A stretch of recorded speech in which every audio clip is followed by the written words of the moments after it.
Alright everyone, here it is. It's time for a review or two. We're actually going to do a double review today because, you know what, there's a lot of stuff that probably could use a video about it in the future. So we're not going to be doing everything, we're just going to be focusing on the units today because a lot of people are always interested in the units, and globalers, you guys have to start planning at least 6 months ahead, right?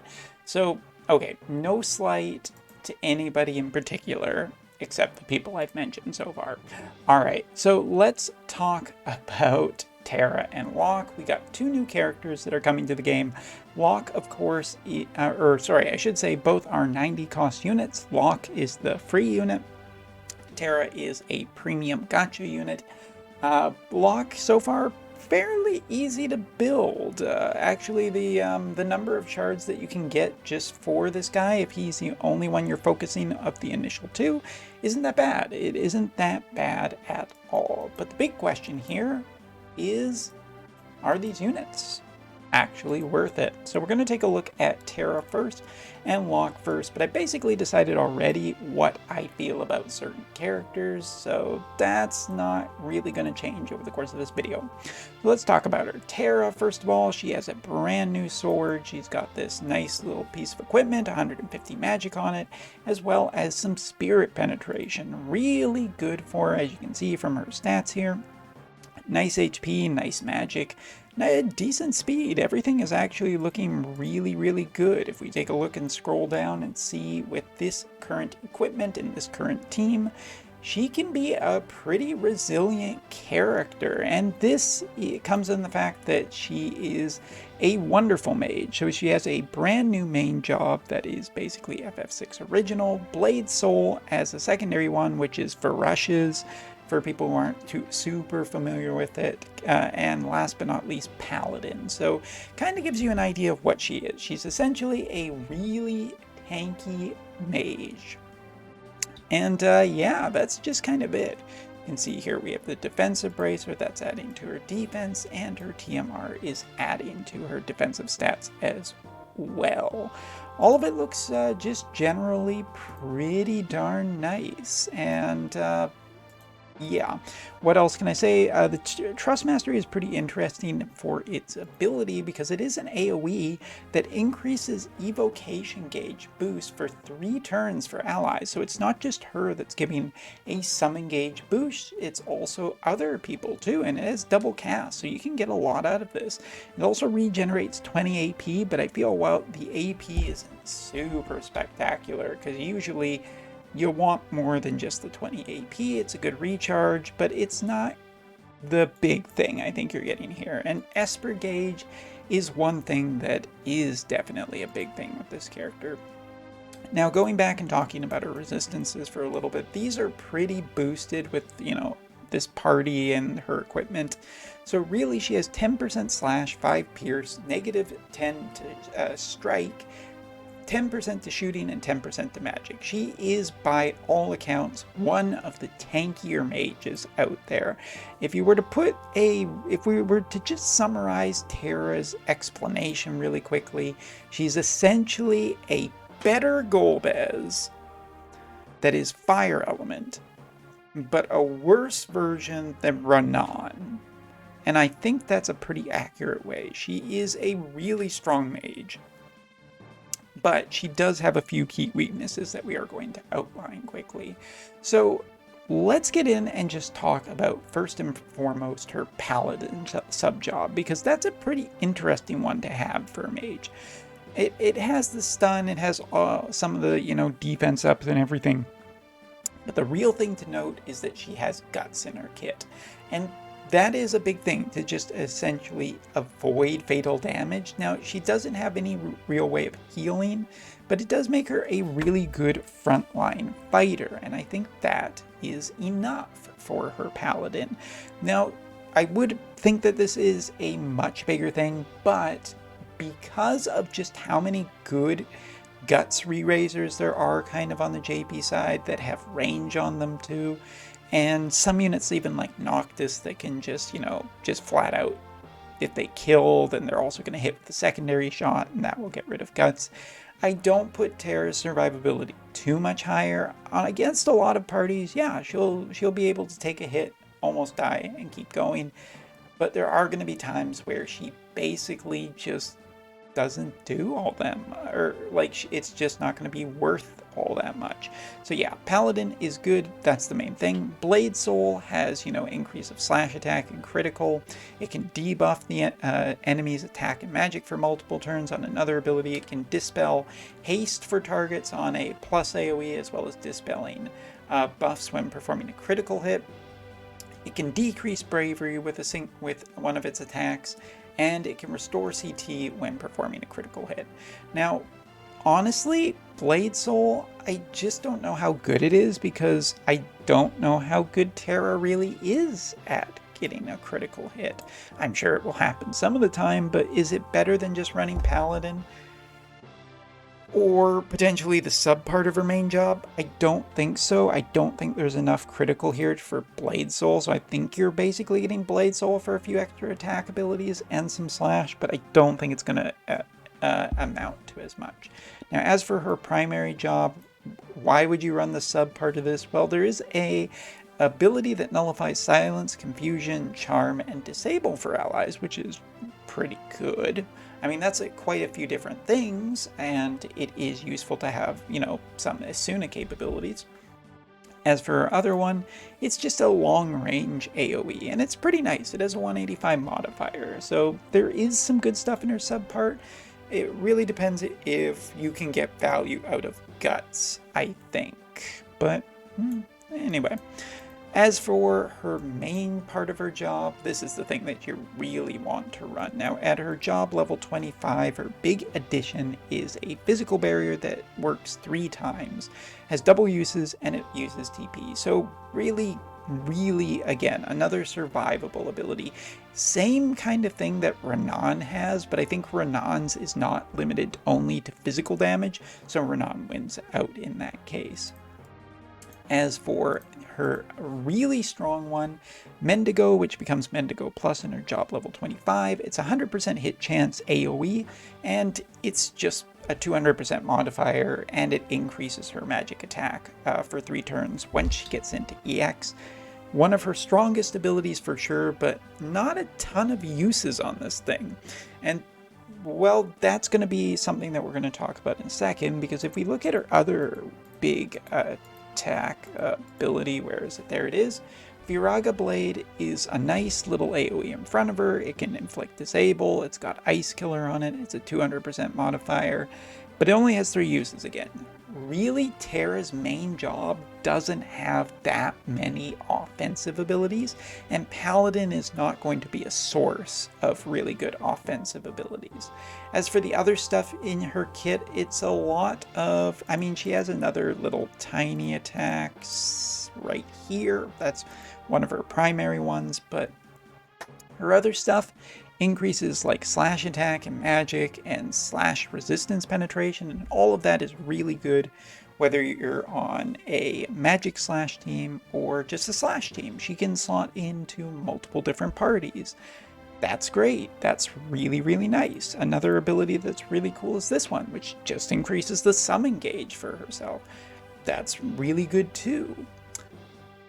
All of that is just really good, and Terra's kit is strong. It's just that it kind of is missing a lot of attacks. I don't know if she quite has enough to be like really useful in long drawn out fights, but in short term fights and brawly fights, she can definitely put up more than a scrap, just like Golbez. And I think the reason that I give her just more props than Golbez is because of her limit burst. This one right here. Large range on this thing. It is an AoE. It's 49 AP, 200% mod, and increases spirit penetration by 40 for 3 turns for herself. So it's not just on one ability. She actually has, getting around, some defensive capabilities more, and she's capable of, using her limit burst and then getting advantage on her other spells. But also a little bit Garvel-like in the sense that, you're getting this short upfront boost, and then she will probably fall off over time. Still, I have no doubt in my mind that Terra is really strong. She has some interesting things, such as her unique counter, which can absorb AP, very useful for, longer fights. As for her main ability, she has magic and increased magic resistance for herself, so she's good against other mages. And right here, increase evocation boost. So here's the reason why I don't put Terra as like a slam dunk recommendation. First of all, is the fact that she is not better than Renan, who just came out. And that's a little unfair because Renan is a fest character and is supposed to be stronger, so that's the kind of expectation. But it does feel a little bit not as good as, just essentially getting Renan at this point. Because Renan also has bigger AoEs, he has a much more impressive kit, and I've already explained about how good he is. But the other thing that really hurts Terra is the fact that boy, oh boy, if there was an Esper that was worth like repeatedly summoning, or if there is ever any kind of amazing Esper in the future, then Terra is just going to be nuts. She has so much potential if you could just leverage Espers more. And I'm not saying that Bahamut and, Chaos Odin and all of these summons are bad right now. Far from it. It's just that really you kind of need to rely on an Esper. And Esper mechanics, while they're good and their field effects are really good, I just don't know if it's a high enough recommendation to go for that right now. But if and Espers could, are going to keep coming out and they're going to keep getting stronger. So I think that Terra has incredibly long-term stock as a character. And she is a recommended character. Is she a must-have? No. Renan was the must-have, essentially, for mages, and Terra is just really nice and really cool and really good in the future with Esper. So yeah, that's basically my thoughts on her. If we were to actually put her on a fire team really quickly, I just kind of want to show off what she looked like. Roughly the same. So yeah. That is that, and now we can move on to Locke. I'll show both of the characters' limit bursts towards the end of the video. And Locke, let me tell you, is the character that I feel like is the, he's my recommendation for this event so far, barring Celeste. Also should be noted that Celeste will probably counter Terra kind of hard, but anyway, as you can see here, Locke has really great speed, he has really good luck, he has not the greatest HP, but not the worst either, and a really high amount of attack for essentially a unit that you're giving away for free at the start. As for his resistances, well, we'll take a look. Based on this party, he is nowhere near as durable as Terra, but he's kind of interesting just because he has, with this setup, he's got a little bit of elemental resistance, so that kind of makes him more durable. But this guy is flat out weak to Dark Strike and Dark Magic, and we all know that there are some really good Dark Mages, one in particular. So he definitely has his weaknesses.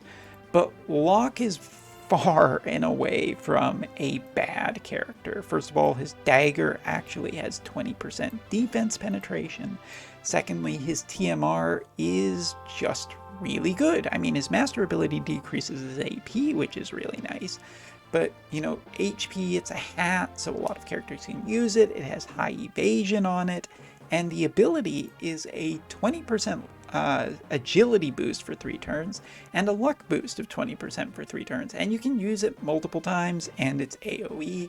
TMR is just flat out a recommended piece of equipment. It's really good. It's an agility boost for the party. It's a luck boost for the party, meaning that it supports really nicely evade comps, and it supports Locke, and in general, agility boosts are just really good. Alright, but what else are we looking for? And we've already gone through the song once, but don't worry, it'll restart at least a couple more times. Alright, so first of all, he ended up with subjobs of Nightblade and Pugilist. We'll talk about Nightblade first. Now, Nightblade, it has the Pierce and Resistance one, it has the Stun ability, it has Absorb AP, and it has the 3 hits, 170 absorb, or 170 mod, absorb 30% of the damage. He's got light elemental chaining from his Nightblade. That's all we need. That's all you need to say. He actually has some heal. I don't think his HP is enough to necessarily take too much of a beating and keep going, but this is a good, strong heal. As for his pugilist abilities, basically gives him Human Killer and with a 170% mod. He has some damage abilities, some move abilities, and all of that. Not that his movement is bad to begin with, but you know, it just essentially helps. Both Nightblade and Pugilist I would hear arguments for as good options for this character. There are actually a good number of light strike units now, if you include on that list Cecil, as well as, interestingly enough, Lucio, 2 characters that I've been really impressed with lately. Locke actually has you could make a light strike team that's decent, or you could just run Nightblade on this, plus the other 2 characters, and have a really good light chain. I know a lot of people talk about light magic and everything and Elena, but there actually might be a really good third comp for light that's a little bit different. That's a defense / comp featuring Locke, Cecil, and the other character that I've already forgotten about, not Thancred. But anyway, both of those are really good. Now let's talk about his main job, which thankfully has some also really good stuff. So first of all, this ability has a 165 mod, it's an AoE, and it has a confusion chance on it. That's a really good skill. But also if we look at his other ability that has some range on it, decrease CT for the target, 25% chance to inflict slow. This ability, I would actually consider myself to run Locke in every single solitary, not solitaire, but solitary raid comp. Anytime that the boss is weak to slash, I think that Locke is just a must-have. Because if the boss is at all possible slow, you can do some broken things with this and Blade Soul. I mean, obviously you can't run them both at the same time, but heck, Light has no problem doing chaining and sword chaining at this point. If you think about Elsie, Ramza, Cecil, and so on, this is just really good. I'm saying that this is actually 3 good options for how you run this character. But his main job, what else is there to say but his job level 25 ability grants auto restore AP regeneration for 3 turns for himself of 5%. Not a huge percent, but effectively really just makes him so that, guess what? He doesn't need bells, or at least you could run this plus Lucio, but this ability gets even better because it actually gives him auto revive too. Now again, auto revive can be cancelled with stuff we have on the JP side, but this is an impressive ability. This is a really strong recommendation to just get him to job level 25 because it really is just way too good.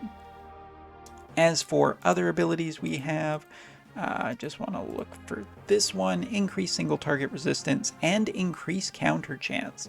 So a lot of abilities right now can stop units from countering and using their counter abilities. This ability effectively allows you to use counters again. That's basically what it does. So if you go from 100%, if you have your counter chance and it's completely canceled out and it goes down to 0% chance of happening, use this ability and it goes back up to at least a 50% chance, which is very good. It's basically a counter to counters that were meant to counter counters, and so that you couldn't counter. Alright, I think I explained that in a good and meaningful way. Maybe. Alright, what else do we have? We have this ability, which is effectively just a debuff. It dispels all buffs to the target, it dispels haste, and it deals a 200% mod. It's just really, really strong. Wait, hold on, I lied. It's this ability. 26 AP, super cheap, but just really, really, really good for just being cancel. It may be single target, may not be the best range, but we already have good range of movement here, so it's fine. As for this, AP Drain, which gets improved in his EX, restores 15 AP for himself and takes 15 AP away from each target hit by this, and it is a 165 modifier. You can wreck some stuff with this, not necessarily going to counter bells, not as effective as Frostbite, but it's pretty good for shutting down enemy teams, and it still deals damage. Yeah, just kind of really good, just kind of good. As for one of his primary abilities, this one, increase attack by 40% for himself and increase evasion rate. This unit is actually a really good dodge unit. Between his TMR and his abilities, he is just going to be always a good, a good dodge unit. Other than that, one of his primary abilities also gets a upgrade, which was the other one, this one right here, which breaks physical barriers, has 6 uses, 165 mod, and decreases attack by 43%. I'm shocked by how much I actually really like Locke, because I didn't think so. He also has a reflex for himself, chance to counter all physical or all damage by evading it. So we've basically at this point, as a Wotv society, figured out that reflex is really good. So yeah, there isn't much else to say. This is just a really good character from start to finish kind of thing. You look at his supports and we have essentially evasion up by, what is it? I lost it. By 12 and defense penetration by 40. And right here, nope, that wasn't the right one, sorry. Move +1 and agility up by 12%. And last but not least, to talk about his limit burst while BlueStacks chugs like a fat man on a treadmill. Limit burst is decrease slash resistance by 38% for 3 turns and reduce counter chance by 100 for 3 turns on a single target with a 200% modifier. So both of these characters are really good, which you would expect for a anniversary collaboration, just like last year. But one of these two characters is a much bigger recommendation from me. I think that Terra has an absolute insane chance to pop off eventually. If there's ever any kind of broken Esper to summon at the start of a fight or in the middle of the fight, which could happen with Chaos Espers, I think that Terra will just be too damn good. But she's not the one I really recommend right now. This is the one I recommend right now. Locke is just fantastic. He has amazing abilities, a great TMR, one of the more impressive synergistic kits I've seen in a while, and he synergizes really well with others in his light element. So I gotta say, I just give the edge to the better character here, to being Locke. However, should be noted, this is prior to Celeste coming out, and Celeste, I think, has the most chance of being the most broken mechanic, so we'll see how that happens next week. But for now, if you're wondering which one I recommend saving for, it's Cecil. So he can go with your brand new Locke, although I guess Globaler's got a Cecil for free, so you just gotta work on that EX. Yeah, Cecil and Locke. Bestest friends from 2 different Final Fantasies, and yeah, keep an eye on Terra. Anyway, thanks for watching, let me know what you think of the characters, and we'll see you next time.